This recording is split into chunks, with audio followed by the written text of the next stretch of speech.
Kaixo ikusentzuleak, arrastion eta egunero bezala ondo etorri geure arrasti guztietako hitzordura, Ondo etorri Euskal Herria zuzenean saiora. Datozen 45 minutuetan, Ander Arzak albistegiarekin etorri arte, geure lurraldeko berri nagusiak errepasatzeko denbora izango dugu, eta gaur, gai nagusi bat izango dugu hizpide. Ezin zireken beste era batean izan. Abenduak 3 ditu eta gaur Euskararen nazioarteko eguna dugu. Euskal Herrian barrena makina bat ekitaldi antolatu dituzte Euskarari merezi duen bultzada emateko. Durangon izango gara, Leire Bilbao eta Xabier Mendiguren idazleekin eta baita Igor Elortza eta Unai Iturriaga bertsolariekin ere. Baina hainbat ikastetxeetara ere gerturatuko gara. Urretxo Zumarraga ikastolan esaterako plasmoba egin dute, ikamizka maingurua izan da Irunen eta iparraldean ere Euskararen erabilpena sustatzeko ahaleginak egin dituzte. Eta hain justu ere, iparraldean emango diogu hasiera gaurko saioari. Euskarak zer nolako harrera eta erabilera duen jakin nahi izan dugulako. Gaur, abenduak 3. Gilom, itsasura bidali dugu. Izan ere, bertako herriko etxean Euskara erabiltzeko ahaleginak egiten ari dira. Helburua da, udaletxera jotzen duten guztiek Euskaraz hitz egiteko aukera izatea.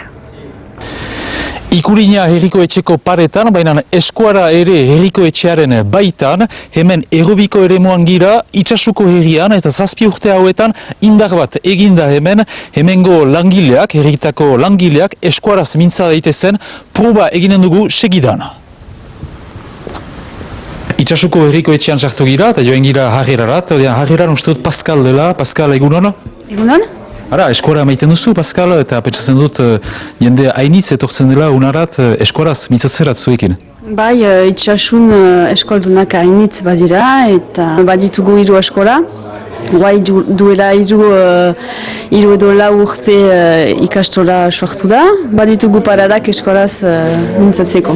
Zuk eskora bazindakien, ala formakuntza bat, ikasketa bat egin duzu? Formakuntza hasi dut, Senperen 2004an, kasik zerotik abiatu niz. Eta formakuntza segitu dut 4 urtez, erriko langileekin, giroa bizikiko soa zen eta formakuntza atsegina zen. Eta atsegina da eskoraz mintzatzea herrian, bere herrian? Bai, biziki untsa da, konten niz eta pentsatzen dut ere itxasuak estimatzen dutera hemen errikoatxean eskoraz mintzatu. Pampi mintzatu gira hemen Pascalekin, Pascal da prototipo bat, segurenik ere herriko etxeetan eskora ikasi duen langile gisa, eta horrelako indarrak egiten dira hemen, zuk 7 urte untan aprepes aizira hemen eskoraren teknikari gisa, zer aintzinamendu ikusi duzu? Aintzinamendua berdak gehiago izan da kontzientzietan, autetxien aldetik eta ofizializatu delarik pixka bat, erakunde publiko batekin, orduan aixesaua izan dira. Eta guai hemen errobin, badira 4-5 herriko etxe bederen, nun arrera osoki eskorazuk aiten aldu zuen, dokumentu batzu ere eskorazuk aiten alditut zuen. Aitzinapen handiena behar da eskora eguneroko gai bezala bilakatu dela eta gauza bat ene ustez ezin ukatua guaitik aitzina. Eta hemen itxasun, behar da erran, langile guztiak eskoraz ari direla. Itxasutik beraz usten zaituztegu, Guillaume Irigoyen, eskolegia zuzenean. Beno Euskararen nazioarteko egunarekin jarraituz, Irunera joango gara orain, han ere geure hizkuntza sustatzeko ekimena antolatu baitute. 2. urtez, jarraian ikamizka programa abiarazi dute Gaztezulok eta Gipuzkoako aldundiak elkarlanean. Eta aurpegi ezagunek bat egina izan dute mainguru hauetan. Fermin Muguruza, Nerea Alias, Gorka Urbizu eta Ainhoa Urreta Bizkaia. Besteak beste, bertan izan dira Euskaraz mintzatzen. Eta nola bizidunke Euskara lelopean, euskararekin lotura zuzena duten aurpegi ezagunak bildu dira gazteen artean euskararen erabilera sustatzeko asmoz. Gau eta egun euskaraz bizi nahi dut, ta gauza bera egin dezakezu zuk. Euskaraz bizi nahi dut goizean goizik. Gaztezulok antolatu du ikamizka saioa, baina zer da ikamizka? Bueno, ikamizka da saiotxo bat antolatzen duguna, jendeak, Euskaren inguruan pixka bat gogo eta propio egitea, ezta? Eta orduan, mai inguru hauetan sustatu nahi duguna da, jende ezagunarekin batera, erreferente izan daitekeen jendearekin batera, gazteek eurek ere, euren gogo eta propio egitea. Zerren inguruan hitz egin duzu zure mai inguruan? Irundarra izan da, irundarrokin hitz egiterakoan oso interesgarri izan da ikustea nola bizitzen dugun hemengo egoera, ez? Nola kuadrillasko euskaldunak izan da askotan gaztelaniaz egiten duten, hauek ikasten ari dira eta nola hauek baita ere pixka buru daukaten kanporuntzo ere bai ateratzeko, ez? Bilatzeko lana edo beste esperientzia bizitzera joateko, torro nola jaz diren bakarrik elebidunak, baizik eta alegia gaztelania eta euskera, baizik eta baita ere nola inglesa ia denek menperatzen duten, nola beste batzu ari ziren ere pentsatzen baita mandarina ikastea. Nola ikuste dituzu gaur egungo gazteak euskarari dagokionez? Esaten zuten, bi kuadrilla normalen beraien artean igual gaztelaniaz egiten duten, horrela komunikatzen direlako, igual joaten zirela kanpora, elkartzen zirela kanpoan lehan, eta baseola lotura hori euskaraena eta beraien artean euskaraz egiten zutela, eta baseola arrotasun igual izkutu hori, baina baseola, existitzen zela. Zer gogoeta egiten duzu bertan hitz egiten egon zaretenaren inguruan? Azkenian ez dela inposaketa bat, ez? Gure hizkuntza da maitatu bar dugu eta gukin bar degula. Fermin, egun garrantzitsua da gaur, baina ez da bakarra, ze mezu zabalduko zenuke? Bueno, gaur ikusi dut, justo, hortik interneten edola, hori ez, euskararen eguna direla 365 urteko egunak, ez? Erakutsiko dugu posible dela gozatzea, lan egitea eta lagun artean ongi pasatzea euskeraz. Gaztei erak direla etorkizuna eta gure hizkuntzaren etorkizuna ere gazteak direla. Lan handia dagoela egiteko, euskaldunok naiz eta egunerokotasun horretan euskaraz hitz egiten dugunok, oraindik baditugula akats asko zuzentzeko, gauza asko egiteko. Guk ere gure identitatea ere defendatu behar dugula eta mundura irten gure hizkuntzakin, ez? Nik uste garrantzitsuena euskara maitatzearen garrantzi hori transmititzea dela, ez? Azken finean gure altxor txikia euskaldunan altxorra da eta, zaindu egin behar da. Naiz eta gaur egun handia izan hori, bihar ere hola jarraitu beharko lukela, ez? Gainontzekoek egin duten bezala, nik ere nire mezua zabalduko dizuet, ditxarupenez indarrez eta algaraz, bizi gaitezen euskaraz, Irundik Naiaragago Euskal Herria, zuzenean.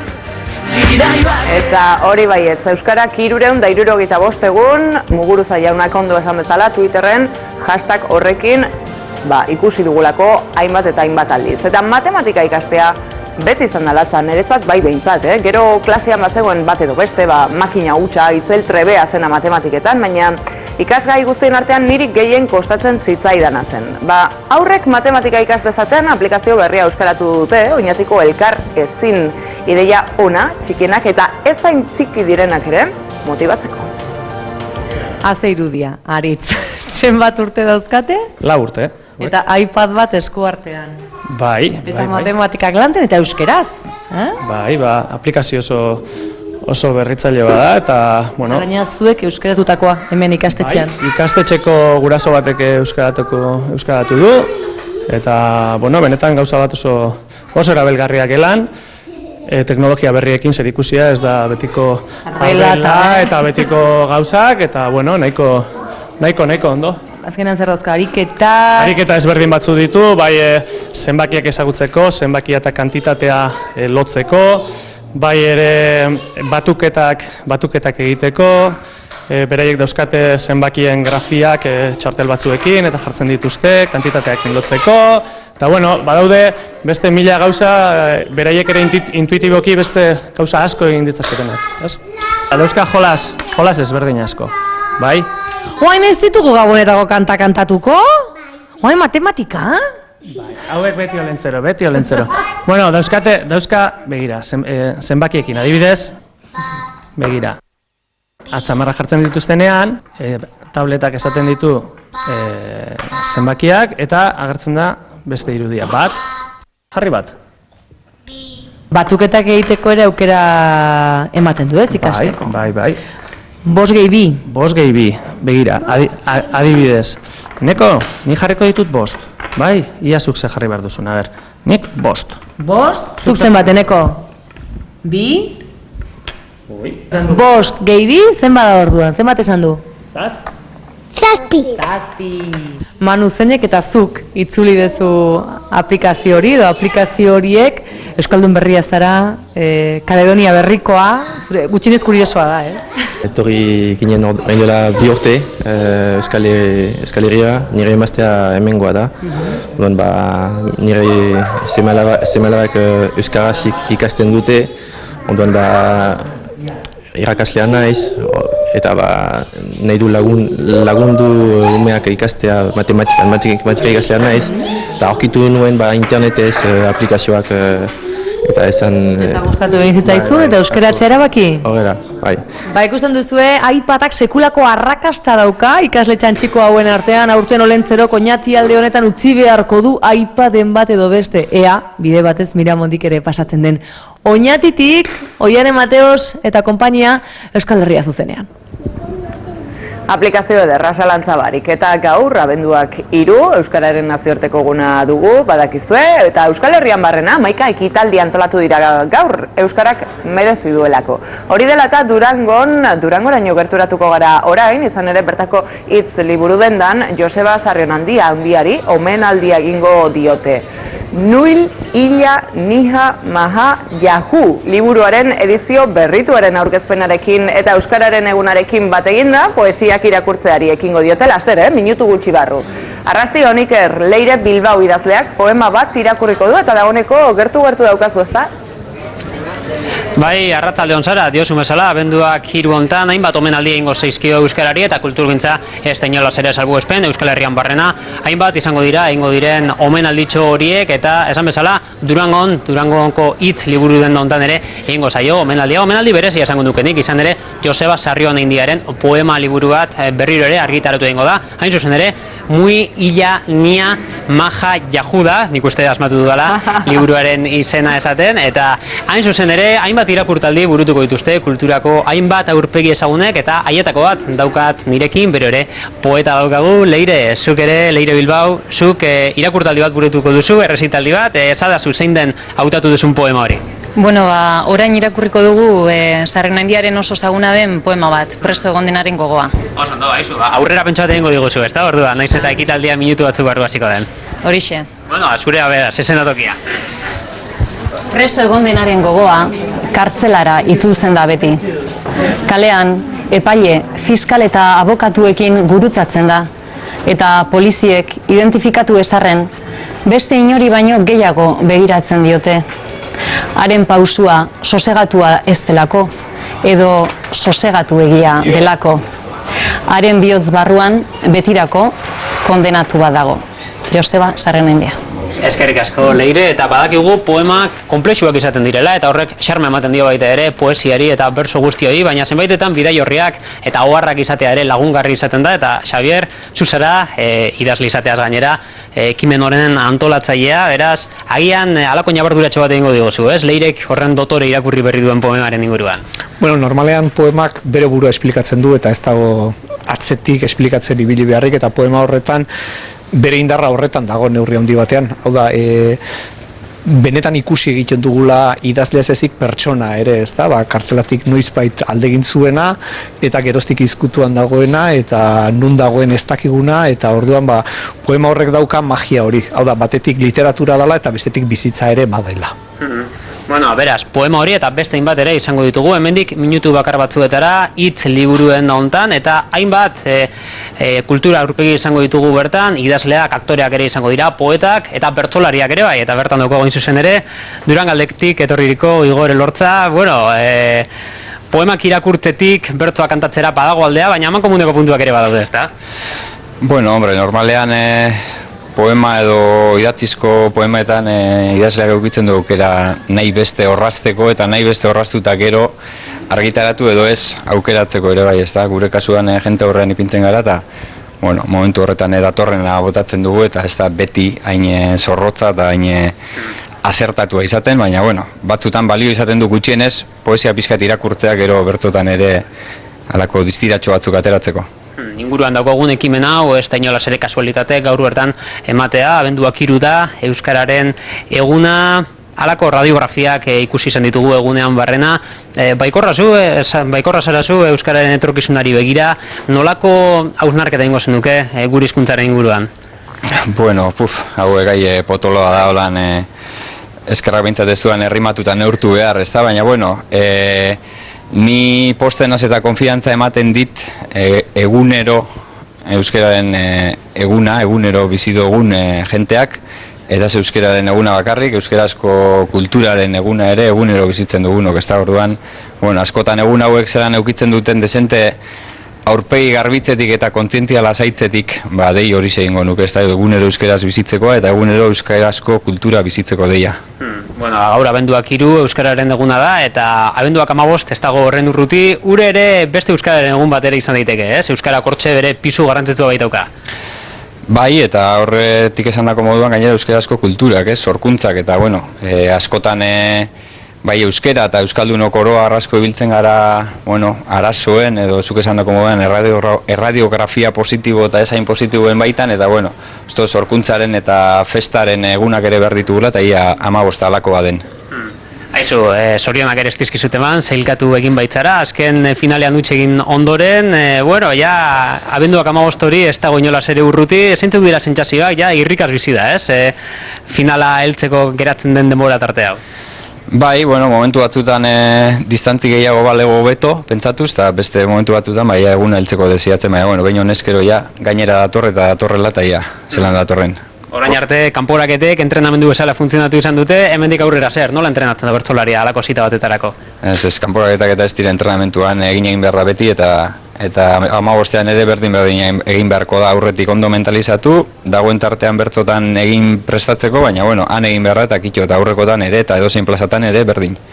Bueno, Igor, eskerrik asko, eta ni Sara ezaitut entzuten, baina bertan geratuko naiz Durangoko liburuen hontan, nik ere poesiarekin gozatu egingo dut, eta abenduak 3 honek eskaintzen dituen plazer hauek ere gozatzen geratuko naiz. Beno, eskerrik asko Iker eta eskerrik asko parte hartu duzuen guztioi. Sarrion handiari omenaldiak gaur Durangon eta euskararekin segituko dugu eta gurien bai euskara bultzatzeko egitasmoaren barruan Bermeoko udalak ekimen berria jarri du martxan. Herriko guraso elkartearekin eta Elujar aholkularitzarekin elkarlanean bermeotarrek euskara zenbat maite duten jakin nahi da. Eta horretarako benetan maite nauzu, esaldi hori izenburu gisa daraman test antzeko bat banatuko dute bermeotar guztien artean, horixe geure hizkuntza zenbat maite duten jakiteko. Eta aurrekik gaur, abestuz ospatu dute eguna.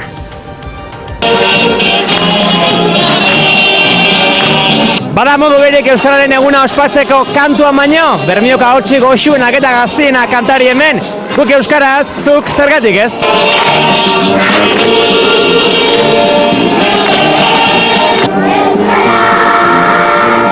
Egun berezia ospatzeko ekitaldi bereziak eskolan, ez? Bai, urtero ospatzen dugu euskara egune eta urten berezitasune izan da Dano Maonez eta herriko zapiarekin etorri gerela. Goizien ekintza desberdinek eduki ditugu, hamaiketakoa, herri kirolak eta orain arratsaldeko 4etan egingo dugune izango da eskola guztia dano batera abesti pare bat abestu. Nor da maskota polita hau eta zertara etorri da ona eskolara? Beira, hau maskota polita hau da Kalinpan. Kalinpan Bermion esatengako kalian beti ibiltzen danari. Orduan geupe euskeri gure dugunez kalian egotia, gorrea itxik oneri esate dutzagu Kalinpan. Kanpaina berezia jarri duzu martxan, ez? Bai, oraingo honetan gurasoentzako benetan maite nauzu, test bat kaleratu dugu, eta hori banatzera etorri gara gaur ona eskolara. Zer neurtzen duzu test horretan? Bueno, hementxe teste honetan ikusi gure dugu zelako egoera batzuetan zelako euskaren erabilera egiten dan hementxe kalien, ezta? Eta horretarako Bermioko metropolitan lakosia egin dugu, eta galdetu egiten dugu laguntaldiegaz, batzarretan, medikuarenera joaten zarenean, telefonoz, zelan egiten dugun berba. Guk gure inkesta propioa eginen dugu kalean. Zuk maite duzu euskara? Bai. Nik bai. Bai, asko. Bai. Bai, asko. Zelan ez dut maitzeko neure berbi da, holan txinaz jaio, Euskaldune amak eta itzekalan erakutsi dutzen, neupere bai neure umieri, da neure umiek lobiri. Zenbat maite duzu euskeria? Asko, guk etxine eskolaz bakarrik etxen du, berba? Numero ipini da! Bai, batetik 10 zenbat? Bai, ipiniko gu 8 bat. Unekoen. Hori bemei du itzen dela, dana? Dena neurtzen da gaur egon. Beti fidela zara euskarari? Hombre, beti. Bai. Lagunekin, familiarekin. Mira, gizunak ez daki euskaraz da. Orduan ez zara beti fidela. Hombre! Eta norrez? Euskaraz ez dakin pertsona batekin azkenean, Hor ja adarrak, ez? Bai. Bermion danok ez fidelak euskara ere. Bermion.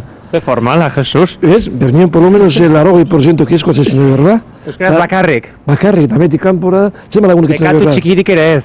Ez. Da zaitxik moitu duzu euskeri. Berton jaizun nahielako.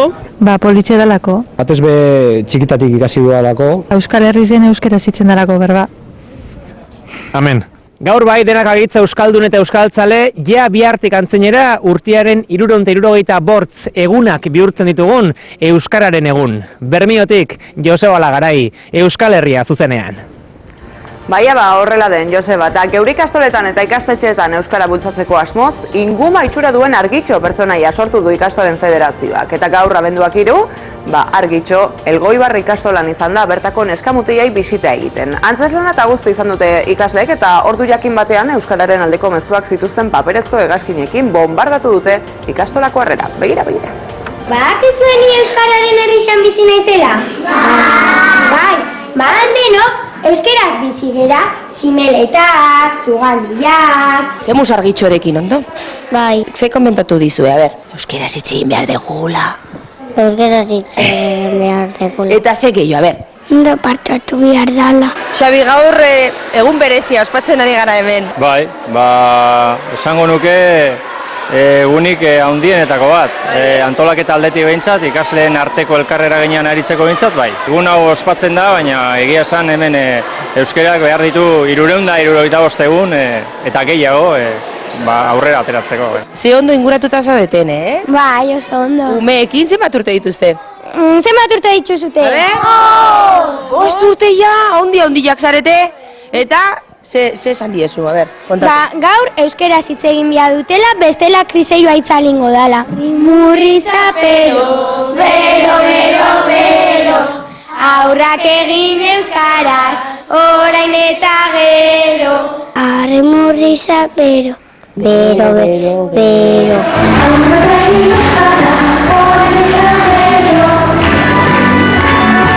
Eta pin politxa dokazu, Bai, 365 egun euskera hitz egitekoa. Ez da bakarrik gaur. Hori da, importantia da egunero hitz egitea euskera, 365 egunetan, ez bakarrik euskeran egunian. Ezagutza aldetik oso egoera ona, ze jendeak orduan eta gehiago daki euskeraz, baina badago hor erabileran saltu handia oraindik, ez? Jarreretan eragin beharra, edo ez dakit nun dagoen oraindik sekretua, baina bai, beste pausu batzuk eman beharko genituzke erabilaren alde. Batzutan beste batzuk bultzatzen zute erderaz itxera, eta orduan, batzuk hitz egiten da erderaz, beste batzuk euskeraz, eta azkenean erderaz hasten diana bukatzen da erderaz konversazioa. Eta ingelesez mintzatuko dugu, edo erderaz mintzatuko dugu? Euskeraz, gaur euskeraz. Euskeraz bakarri. DBH-ko ikasleek prestatu dute halako bombardeaketa bat. Eman egoak euskarari edo, orduan ikasle bakoitzak egin ditu paperezko hegazkinak, eta entzungo da tutu edo sirena moduko bat, eta horren ondoren erdiko areto hau bombardeatu egingo dugu. Eta bedakizue, egunero euskeraz bizi, Elgoibartik, Marta Luira, Euskal Herria zuzenean. Hain zuzen ere, Argitxo galdegin duenean, Elgoibar ikastolako ikasleak kalera tira dira, aldarrikapen argi batekin euskarari behar duen bultzada eta babesa ematea, eta egun bakarreko kontua ez, urte osokoa 365 egunekoa dela ozen esateko. Ikasle bakoitzak urteko egun batiz egokion zenbakia eramandu margotuta koloretako kartulina batean, eta ondoren euskararen aldeko manifestua irakurri dute udaleko balkoitik, eta bukatzeko argazki atera dute denek elkarrekin. Urretxu Zumarragako ikastolako 1000 ikasletik gora dantzan eta abesten aritu dira euskararen alde egin duten flash movean. Hainbat egunez, zentxegu gogorrak egin ostean, iritsi da eguna eta lizeoko jolastokian sekulako ikuskizuna eskaini dute euskararen alde. Antolatzaileek adierazi bezala, ez du parekorik, zeuek ikusi bestela. Azkera goaz, diapura geltune, guazen haupa!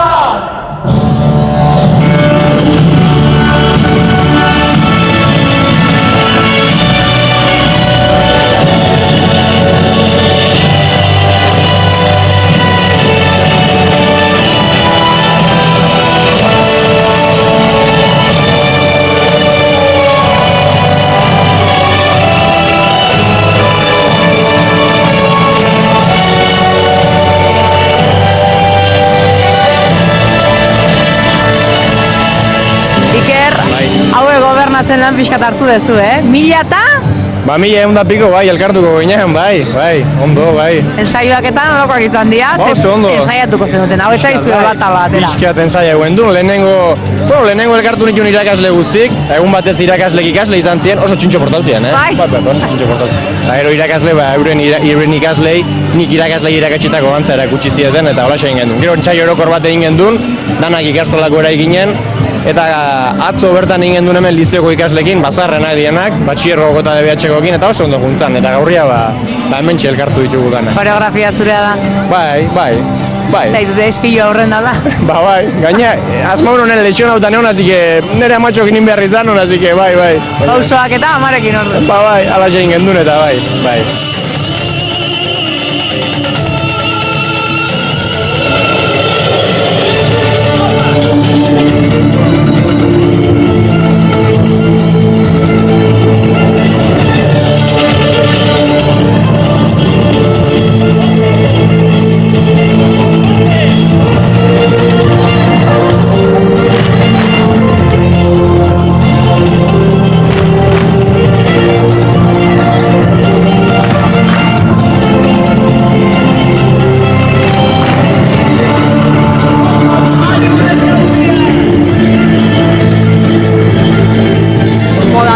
Horrexegatik pentsatu genuen egitea, eta egie da hemen ikusten dana pertsona askoren esfortzuari esker dala, ez dala bakarrik hemen banderakin ikusi dugun pertsona horrena, baizik eta hemen daude ikasle beraiek, lehendabizi, irakasle guztiak, nik esango nuke komunitate osoa dagoela inplikatuta, eta nizkina batean ere gurasok izan ditugu dantzan, zenbat urte lanean euskara normalkuntzarako, eta azkenean ere oraindik ere olako kinu bereziak egin beharra pena pixka bat ematen do, ze badirudi kinu egin behar dan guzti horietan da benetan normalizatua ez dagoelako bere erabilera. Eta batez ere gure bi herri hauetan, ezagutza badago, baina erabilera kaskar xamarra esan dezakegu. Entzun duzue, ozen asko hori da gaurko mezua eta gurra, Oiane Mateo, Surretxutik Euskal Herria zuzenean. Mundiala flashmoba, eta datorren urtetik aurrera agian Euskal Herrik kalte egingo lioken pai eredua ezarri nahi dute uharteko ikastetxe batean. Gurasoak eta irakasleek ez dakiten nondik datorren eskaera hau, baina kontua da ikasgai batzuk ingelesez eman nahi dituztela, eskola umek 3 hizkuntza menderatu ditzaten. Erabaki honek dagoeneko hautsak harrotu ditu eta gurasoek ez dute batere begi honez ikusten. Uharteko Andramari Zuria ikastetxe publikoan 462 ikasleek ikasten dute D ereduan, baina hurrengo urterako Nafarroako gobernuak ingeleseko ordu gehiago sartzen dituen pai eredua sartu nahi du hemen. Zer suposatzen du pai eredu honek? Pai ereduak, hitzak esan nahi du programa del aprendizaje del inglés. Sartzen ditu ikasgai batzuk ingelesaz. Orduan ez da ingelesa irakastea, baizik eta zenbait ikasgai ingelesaz irakastea. Zuen kasuan, D ereduan ikaste dute guztia euskeraz ikaste duten ikasleek, hainbat asignatura izango lituzkete ingelesez, ezta? Bai, hori izango litzateke bai. Euskara ordu gutxiago baldin badira, euskara maila gitxiko zen. Irakasle moduan, ikusten duzu ere pai eredu honek euskarari kalte egin aldiola? Bai, argi eta garbi. Demostratuta dago, hizkuntza batean inmertsio egiteko behar dela gutxienez 80% hizkuntza horretan. Eta orain ez gara llegatzen kopuru horretara, orduan pai hau sartuta, euskara maila jaitsiko zen nabari. Eta esaten zenutena, ez dagoela argi ere pai eredu honek ingeles maila gero igotzen duenik, ez? Ez dago frogatuta. Pixkat hori, ikusten duzuela dela esperimentu moduko bat. Bai, guretzat hori esperimentu bat da, eta guk nahi dugu gure umeak ingelesa ikastea, baina lehenengo nahi dugu euskara finkatzea ongi eta gero ingelesa hori ikastea. Maite ditugu hizkuntzak eta nahi dugu hori hizkuntzak, baina ongi ikastea. Profesionalen kontua, zure kasuan irakaslea zara, formakuntza behar dezu, pentsatzen dut, eskatzen den pai ereduan eskatzen den mailara iristeko formakuntza beharko dezu, ezta? Bai, orain eskatzen da C1 tituloa eta irakasle askok ez dute edo ez daukagu, orduan hori ikasi behar da eta hizkuntza bat ikastea eta maila hori lortzea ez da erreza eta ez digute... Ez dela bi asteko hilabete bateko kontua? Ez, suposatzen dut beraiek ez dakitela, ze beraiek ez dute ingelesa ikasi, eta ez dakite zer den hizkuntza bat ikastea. Arrara egiten zaizuela hori, ez? Inork ez eskatuta, inundik ez eskatuta, hemen jarri nahi izatea, ez da? Bai, arraroa da, hemen guk ez dugu eskatu, inork ez du nahi jartzea, eta ez dakigu ze interesak egongo diren atzetik. Eskatzen duguna da hori, gu gara gure aurrak, guk aukeratu ahal izatea, ze eredutan ikaste ezaten gure aurrak. Hurrengo urteko hasieran ikastetxe honetako gurasoek jakingo dute beren semeek orain arteko D ereduarekin jarraitzen duten edo ingeleseko ordu gehiago eman behar dituzten. Uhartetik Aitor Perez, Euskal Herria zuzenean. Ikusiko dugu zer gertatuko den, eta esan aritu gara saio osoan zehar, abenduak 3 ditu eta gaur Euskararen nazioarteko eguna dugu. Badakizu aurreko egunetan Twitterrean txiroak bota eta bota aritu izan garela mundiala traola bultzatzeko asmoz. Eusko Jaurlaritzako hizkuntza politikako sailburu ordeak abiarazi du kanpaina hori, eta gaur ere geure txiroa bota dugu pantaietan ikusten duzuena. Iritsi da eguna, abenduak 3 Euskararen nazioarteko eguna, egun mundiala baina Euskara urte osoko kontua da. Euskarak 365 egun, anima zaitezte lagunak, geure hizkuntzak merezi duela. Eta 25 urte igaro dira Arrasate Presek lehendabiziko alea kaleratu zuenetik. Gau pasa egin da gainera, herri aldizkarietan aintzindari izan zen eta aro eta garai berrietara moldatu behar izan du bizirauteko. Izan ere gaur egun ez dago Arrasate Presik, 2000 urteaz geroztik Arrasate Pres eta alde bagoieneko aberkari lokalak proiektu potoloago batean bateratu zirelako. Goiena, zorionak beraz, goienari eta kasetaritza euskaraz egiten duten ere. Hemen daukagu Goio Arrasate Presen lehendabiziko alea, ikusi ezakegu zertzan albiste duela 25 urte.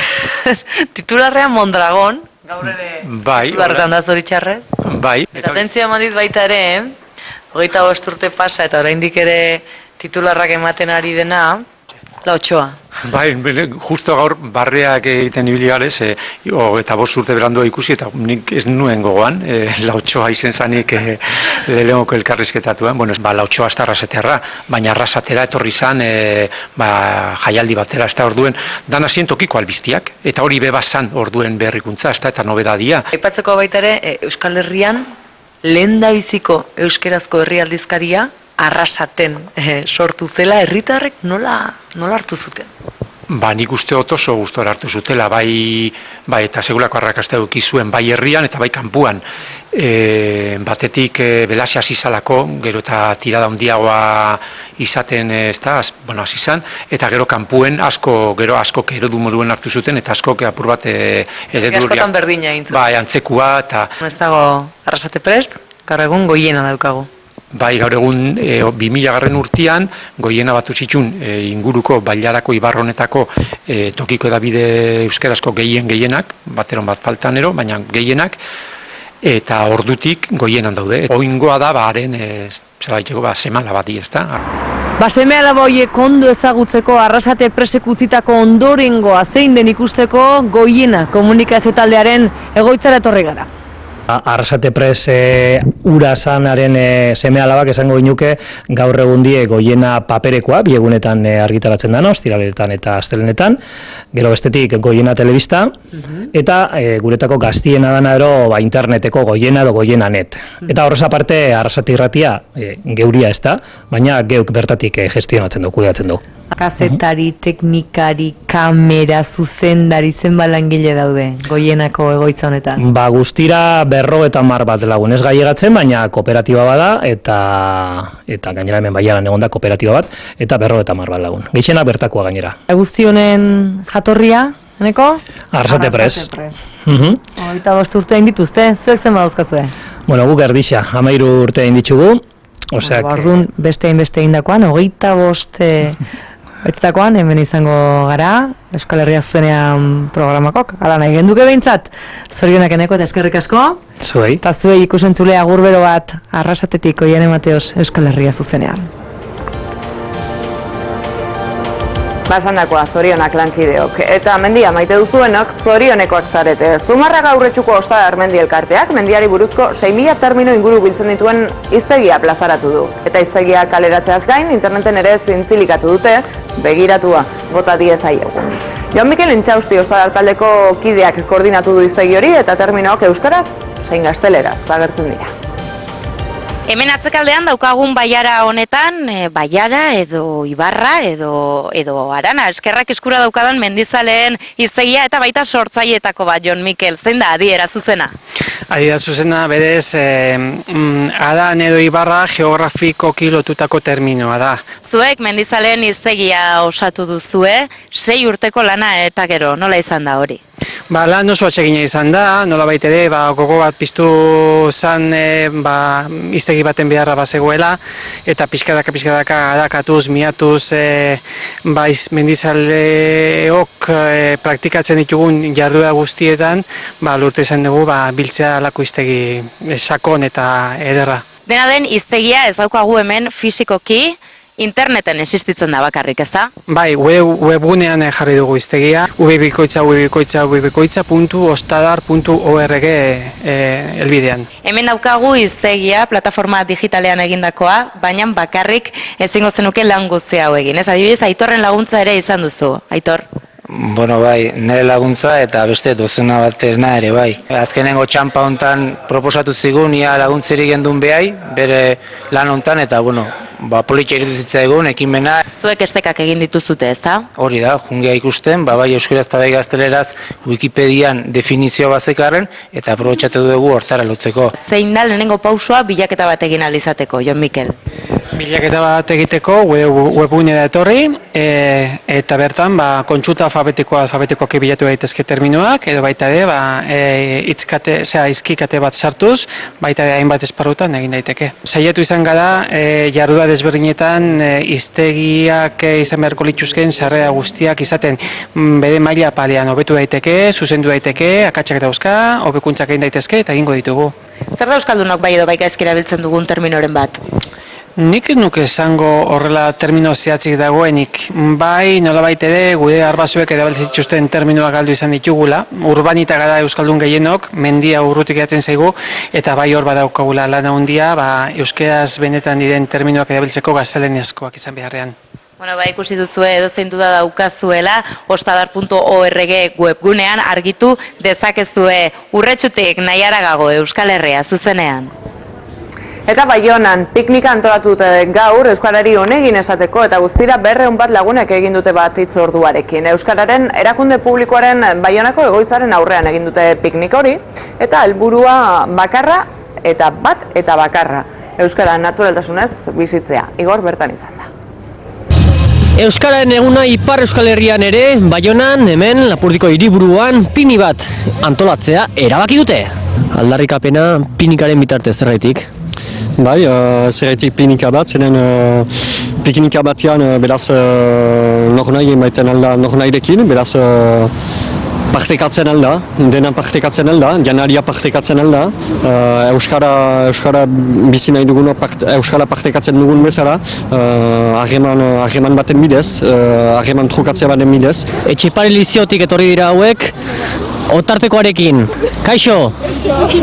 Zaila alda hemen Baionan, Ipar Euskal Herrian, euskeraz bizitzea eta hitz egitea?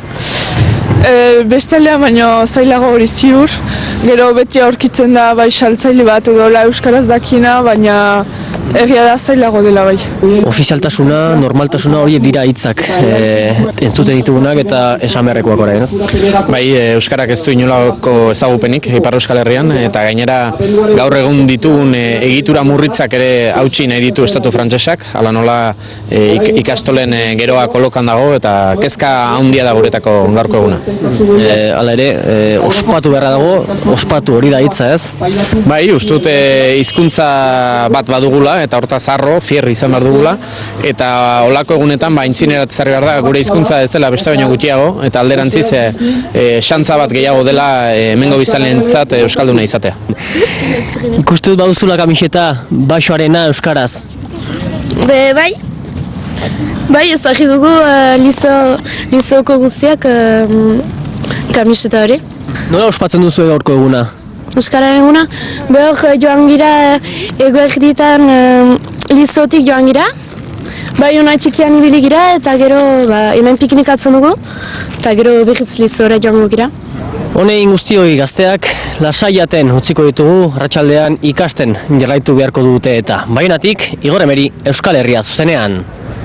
Beno, eta saioari amaiera emateko gaur, Lazkaora joko dugu bertan ere, Euskararen nazioarteko egunaren karietara, hainbat ekitaldi antolatu dituzte. Arratsaldeko 6:00 aurrera, Lazkaoko frontoian jai giroa da nagusi, mintzodromo antolatu dute bertan, adin guztientzako lagunei zuzenduta, eta unionetan 8 arte beste hainbat gauza antolatuko dituzte.